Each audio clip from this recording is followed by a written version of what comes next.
कौन कौन से फंक्शन मेरे पास आ रहे थे, मेरे पास पाई आ रहा था, ई आ रहा था मेरे पास, और जितने भी वैल्यूज जितने भी फंक्शन थे, फैक्टोरियल भी आ रहा था मेरे पास, है ना, मेरे पास पावर फंक्शन भी आ रहा था, POW, और मेरे पास SQRT आ रहा था, ये सारे आ रहे थे मेरे पास। पर मैं चाहता हूँ यार मेरे को तो सिर्फ फैक्टोरियल निकालना है, तो मैं सबको क्यों लूँ, सिर्फ एक से मतलब है मेरे को, तो मैं पूरी दुकान क्यों उठा लूँ। मेरे को तो सिर्फ सी वाला सामान खरीदने जाना है, पूरी दुकान लाने का कोई फ़ायदा थोड़ी है। तो पता है मैं क्या बोलता हूँ, मैं बोलता हूँ सिंपल इंग्लिश में बोलता हूँ इसको, मैं बोलता हूँ फ्रॉम मैथ में से इंपोर्ट कर लो फैक्टोरियल। कभी पेपर में ऐसा लिखा आ जाता है फ्रॉम मैथ इंपोर्ट फैक्टोरियल, इससे का मतलब होता है कि मैथ में से फैक्टोरियल निकाल लिया जाए। ठीक है, अब क्या है, इसमें हमको मैथ डॉट लिखने की ज़रूरत नहीं है। ठीक है, सीधा फैक्टोरियल लिखेंगे, सीधा फैक्टोरियल ऑफ 5 लिखेंगे और ए को प्रिंट कर रहे होंगे। इससे क्या होता है, हमारी मेमोरी बचती है। मेमोरी क्यों बचती है, क्योंकि सिर्फ फैक्टोरियल वाला फंक्शन मेरे पास आया है। अगर मैं a is equal to SQRT लिखने की कोशिश करूँ और मैं 4 लिख दूँ, तो मेरे को क्या मिलेगा, एरर। बोलेगा भाई SQRT क्या होता है, तुम क्या कर रहे हो, SQRT होता क्या है। तो अगर मेरे को SQRT भी चाहिए तो मैं बोलूँगा कॉमा SQRT, है ना। अब रन करूँगा, अब मैथ डॉट लगाने की जरूरत नहीं है, SQRT के लिए रन करूँगा और मेरा आंसर आपके सामने कुछ इस तरह से आ जाएगा। तो ये एक तरीका होता है, मतलब एक और तरीका होता है कि किसी भी चीज़ को इम्पोर्ट करना using less memory efficient way होता है ये। अगर मैं आपको बोलूँ कि आपको, है ना, 5 से लेकर 10 तक के नंबर जनरेट करने, कोई एक रैंडम नंबर जनरेट करना, रैंडम नंबर, आप दो चीज़ कर सकते हो। आप बोलोगे इम्पोर्ट, हाँ फ्रॉम वाला करेंगे हम पर, हाँ इम्पोर्ट रैंडम। अब मैं क्या करूँगा बताओ, थोड़ा बताओ।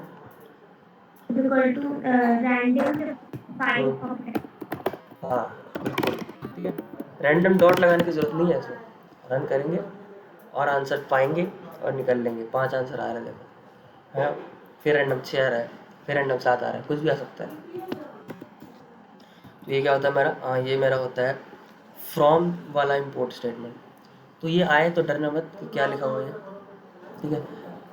और जैसे मैं ये लिखता हूँ, मैं लिखता हूँ इम्पोर्ट मैथ, इससे क्या होता है, सारे के सारे फंक्शन आ जाते हैं मेरे पास। तो मैं लिखता हूँ जैसे फ्रॉम मैथ इम्पोर्ट स्टार, इसका मतलब होता है, इसका मतलब भी यही होता है, मतलब मैथ में सब निकाल लो आप, मैथ में से आप सब निकाल लो। अब आपने सब निकाल लिया, तो आप क्या करोगे ना, आपको मैथ डॉट लगाने की ज़रूरत नहीं है ना। आपको मैथ डॉट लगाने की, जब भी फ्रॉम लिखा होता है तब मैथ डॉट लगाने की ज़रूरत नहीं होती। तो मैंने क्या किया, फ्रॉम मैथ में से सब निकालना हो, सब निकालना है, फैक्टोरियल निकल आया, है ना। स्टार का मतलब होता है सब निकलना है।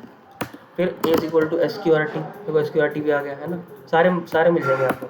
ए इज इक्वल टू ई, है ना, अगर मैं प्रिंट करूँ ई को, देखो मैं प्रिंट कर सकता हूँ सिंपल ई को, तो वो ई को प्रिंट कर भी देगा, देखो आराम से। मैथ डॉट ए नहीं, सिर्फ ई लिखा मैंने। तो ये भी एक तरीका होता है, बोलो from random import star, now a is equal to rand int 2,3, 2,30 print, ठीक है। तब इससे भी चलेगा ये, पर इसी के साथ साथ मेरे को और फंक्शन भी मिल जाएंगे। इज इक्वल टू चॉइस ही मिल जाएगा मेरे को, है ना। इज इक्वल टू शफल भी मिल जाएगा मेरे को, रैंडम डॉट लिखने की जरूरत नहीं है इस केस में। तो ये हमारा फ्रॉम स्टेटमेंट, ये रहा रैंडम, ये मैथ, ये था हमारा मॉड्यूल्स, पाइथन मॉड्यूल्स था। हाँ, पाइथन मॉड्यूल्स और पाइथन लाइब्रेरीज के बीच में काफ़ी फ़र्क है। मैं बताता हूँ क्या फ़र्क है, एग्ज़ाम में आ जाता है, लिख देना इसको अच्छे से। ये देखो, मॉड्यूल होता है कि एक पाइथन फाइल, ठीक है। देखो जैसे कि मैं दिखाता हूँ आपको, जैसे आप मैथ की कैलकुलेशन करते हो, मैथ की कैलकुलेशन अगर आपको करनी है तो आप एक मैथ की फ़ाइल बनाते हो, ठीक है। इसको मैं बोलता हूँ मॉड्यूल है। ये मॉड्यूल क्या होता है, बेसिकली एक पाइथन फाइल होती है, सिर्फ एक पाइथन फाइल होती है, वन पाइथन फाइल, जिसमें मैथ का कोड लिखा होता है सारा। मैं बोलूँ रैंडम क्या है, रैंडम में क्या है, रैंडम जैसे रैंडम नंबर जनरेट हो रहे हैं, तो रैंडम एक फाइल है, सिंगल फाइल, तो मैं बोलूँगा रैंडम मॉड्यूल है वो, ठीक है। पर जब कलेक्शन ऑफ मॉड्यूल्स होता है, कलेक्शन ऑफ मॉड्यूल्स मतलब ये भी हो रहा है, ये भी हो रहा है, ये भी हो रहा है, ये भी हो रहा है, बहुत सारे काम, बहुत सारे लाइब्रेरीज़ को मैंने एक फ़ोल्डर में डाल दिया, बहुत सारे मॉड्यूल्स को मैंने एक फ़ोल्डर में डाल दिया, तो उसको लाइब्रेरी बोलता है। लाइब्रेरी में जैसे बहुत सारी बुक्स होती है ना, ये बुक, ये बुक, ये बुक, ये बुक, ये बुक, तो वही लाइब्रेरी होती है। लाइब्रेरी इमेजिन करो ना लाइब्रेरी की तरह, तभी समझ में आएगा। तो मैथ और ये रैंडम, बहुत सारी, बहुत सारी। देखो आपको पता होगा एक फील्ड होती है एमएल, मशीन लर्निंग, ठीक है। मशीन लर्निंग में हमको पता है क्या होता है, ग्राफ चाहिए होता है, ग्राफ बनाने आने चाहिए, ग्राफ्स। उसी के लिए हमको रैंडम नंबर्स भी जनरेट करवाना है, ठीक है, रैंडम। और उसी के लिए हमको एरेज, एरेज एक चीज़ होती है, एरेज भी चाहिए होती है, ठीक है। एरेज को नमपाई बोलते हैं, ग्राफ को मैटप्लॉटलिब बोलते हैं, ठीक है, इनको सब बोलते हैं। अब उन्होंने बोला कि तुम ग्राफ भी बना रहे हो, तुम रैंडम नंबर भी जनरेट कर रहे हो, और तुम एरेज के साथ भी खेल रहे हो, है ना। तो तुम इतना सब काम कर रहे हो, तो क्या करोगे, पहले तुम ग्राफ को इम्पोर्ट करोगे, फिर तुम रैंडम को इम्पोर्ट करोगे, फिर तुम एरेज को इम्पोर्ट करोगे। तो एक काम करो, इसको मैं फोल्डर में डाल देता हूँ, इसका एक नाम रख देते हैं इसका एक नाम रख देते हैं, ठीक है, machine learning kit, machine learning kit, या एसके लर्न बोलते हैं इसको, एसके लर्न, साइकिट लर्न, ठीक है। अब उन्होंने बोला कि ना ये इम्पोर्ट करना है, ना ये, ना ये, क्योंकि ऐसे बहुत सारी लाइब्रेरी है, ग्राफ भी है, रैंडम नंबर भी है, और इसी के साथ 3D ग्राफ्स का अलग लाइब्रेरी मॉड्यूल्स होता है। तो उन्होंने बोला कि मैं एक फोल्डर में डाल रहा हूँ, आप सिर्फ एक को इम्पोर्ट करो, आपका सबका काम हो जाएगा। इसको लाइब्रेरी बोलता है। दिखाता हूँ, इम्पोर्ट एसके लर्न होता है ना, ये देखो SK learn, SK learn import हो गया।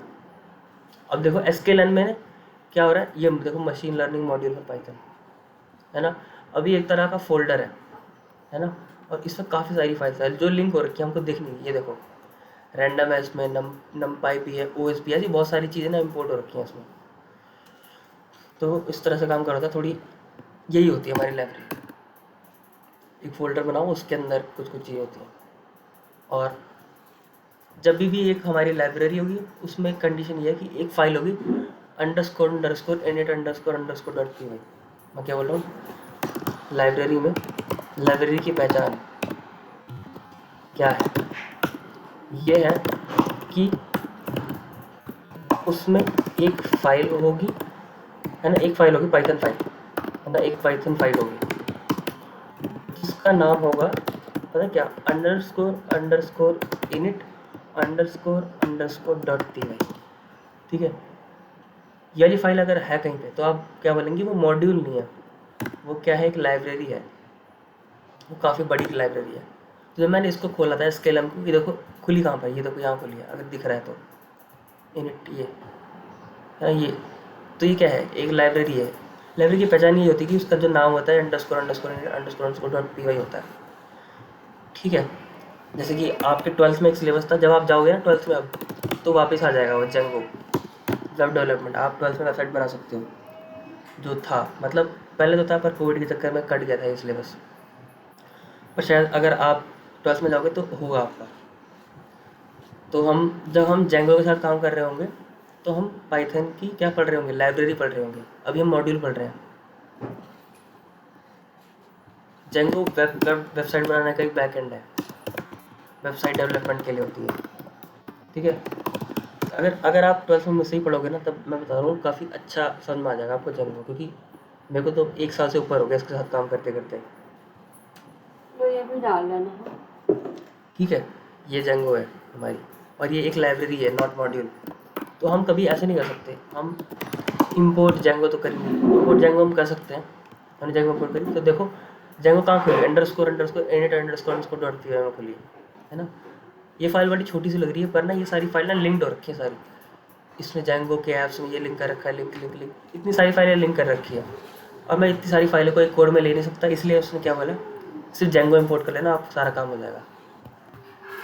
थोड़ा समझ में आया लाइब्रेरीज और मॉड्यूल्स के बीच में फ़र्क, थोड़ा सा।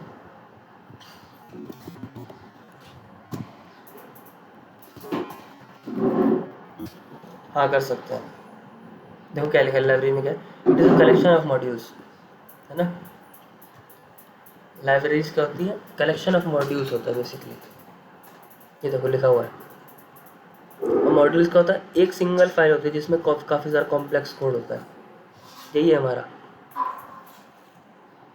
ठीक है, यही था हमारा मॉड्यूल्स। अब टाइम नहीं पढ़ रहे हम, टाइम मॉड्यूल भी होता है, टाइम मॉड्यूल नहीं पढ़ रहे क्योंकि नहीं आता उस सिलेबस में यूजली।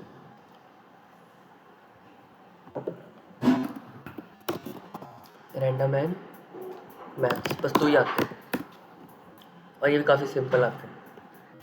तो ये इसके बाद यदि आपसे पूछ लिया जाए कि मॉड्यूल्स क्या है तो पेपर में कैसे लिखोगे?